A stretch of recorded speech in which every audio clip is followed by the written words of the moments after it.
बारिश बस अभी अभी थमी थी जब थॉमस ओलकॉट थिसलब्रुक नाम के शांत खोए हुए से कस्बे में उतरा। उसके पास सिर्फ एक पुराना सा बैग था और कोट की जेब में एक मुड़ा हुआ खत जिसे वह दर्जनों बार पढ़ चुका था। उसकी छोटी बहन एलारा 5 साल पहले अचानक गायब हो गई थी। सिर्फ 20 साल की थी।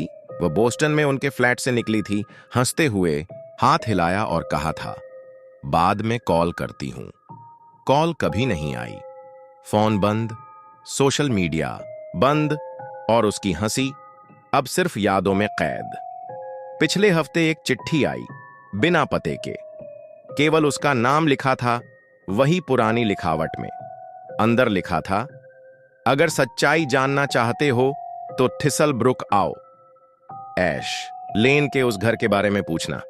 मुझे माफ कर देना। एलारा थॉमस ने बिना सोचे समझे सब कुछ छोड़ दिया। बस धूल छोड़ती हुई आगे बढ़ गई। पीछे रह गया वह अकेला और रहस्य जो सुलझना बाकी था। थिसलब्रुक एक बूढ़ा कस्बा था। पेड़ तक झुककर चलते जैसे सदियों का बोझ उठाए हों। लोग चुपचाप थॉमस को देखते, पहचानने की कोशिश करते, फिर नजरें चुरा लेते। रूट्स कैफे में एक बूढ़ी औरत ने उसे कॉफी दी। नए हो? उसने पूछा। बस कुछ दिन के लिए आया हूं। यहां कोई तभी आता है जब आना जरूरी हो। थॉमस ने सिर हिलाया। क्या आप ऐश लेन जानती हैं? औरत थम गई। कप कांप रहा था उसके हाथ में। उधर मत जाओ, उसने धीरे से कहा। मेरी बहन शायद वहीं रहती थी। नाम था एलारा ओलकॉट। कैफे में सन्नाटा छा गया। चम्मच गिरा। कोई कुछ नहीं बोला। उस घर में सालों से कोई नहीं रहा। औरत बोली, आग लग गई थी। क्या आग? पर जवाब नहीं आया। शाम का झुटपुटा था जब थॉमस येलन ऐश लेन पहुंचा। दरवाजा जंग लगा, रास्ता झाड़ियों से भरा। घर पुराना था, टूटा फूटा, छत एक ओर से झुकी हुई, खिड़कियां टूटी हुई। दरवाजे पर पीली सावधानी की पट्टी लटक रही थी। अंदर कदम रखते ही सड़ांध, राख और वक्त की गंध मिली। फर्श चटक रहा था, दीवारें जली हुईं, लेकिन एक महक थी, लैवेंडर, एलारा की पसंदीदा। वह ऊपर चढ़ा। एलारा का कमरा जैसे वैसा ही था, ज्यों का त्यों। बाकी घर राख हो चुका था, पर यहां सब वैसा ही। उसकी डायरी, तस्वीरें, उसका पुराना स्वेटर कुर्सी पर। टेबल पर पड़ा था एक और खत। तुम पास आ गए हो, सावधान रहना। कोई मुझे देख रहा है। लगता है मैंने गलती कर दी। कोई तारीख नहीं, सिर्फ नाम एलारा। थॉमस का दम घुटने लगा। यह मजाक था या कुछ और गहरा? रात 2 बजे कुछ कदमों की आवाज आई। घर के बाहर सूखे पत्तों पर धीरे धीरे। थॉमस ने खिड़की से झांका। एक आदमी खड़ा था, लंबा कद, काली टोपी, काला कोट। बस देखता रहा। थॉमस ने चिल्लाया। आदमी पेड़ों में गुम हो गया। सुबह मिट्टी में जूते के निशान थे जो घर अंदर जा रहे थे और एलारा के कमरे के बाहर खत्म हो रहे थे। थॉमस पुलिस के पास गया। डिप्टी कार्ल बॉयड ने सुन तो लिया, पर उसके चेहरे पर यकीन नहीं था। हमने उस घर की तलाशी ली थी, कार्ल बोला।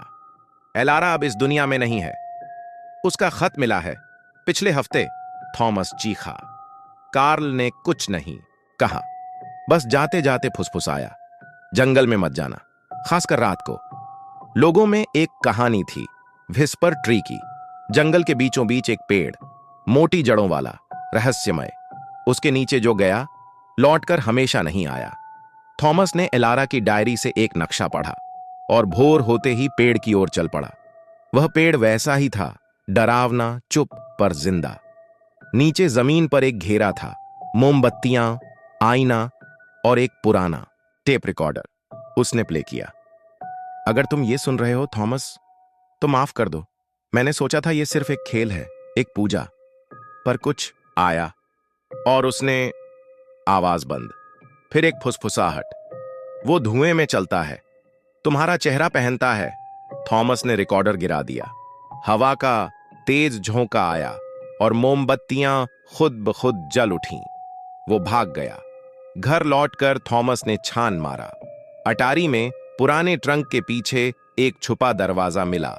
उसके पीछे एक कमरा था, दीवारों पर अजीब निशान, बीच में नमक का घेरा, दीवारों पर एलारा की फोटो, आंखें काली की गईं, मुंह पर क्रॉस, और डायरी में एक आखिरी पंक्ति।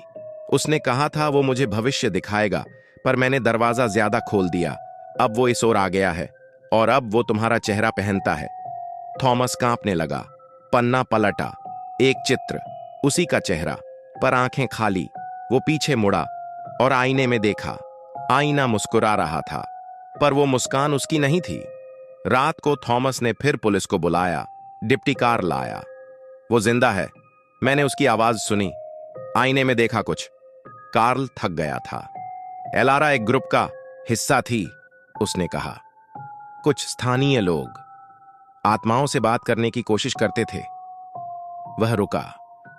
1 साल पहले हमें उसकी लाश मिली थी, पेड़ के पास गड़ी हुई। हमने किसी को नहीं बताया, शेरिफ ने कहा। बात फैलाना ठीक नहीं, पर मैंने खुद उसे दफनाया। थॉमस चौंक गया। नहीं, उसका खत आया था पिछले हफ्ते। कार्ल ने कुछ नहीं कहा, बस उसे कब्रिस्तान ले गया।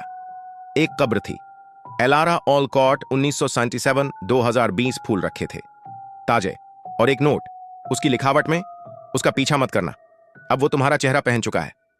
थॉमस पीछे मुड़ा। कार्ल गायब था। एक परछाई खड़ी थी, थॉमस की तरह दिखती, वही कोट, वही चाल, पर आंखें खाली।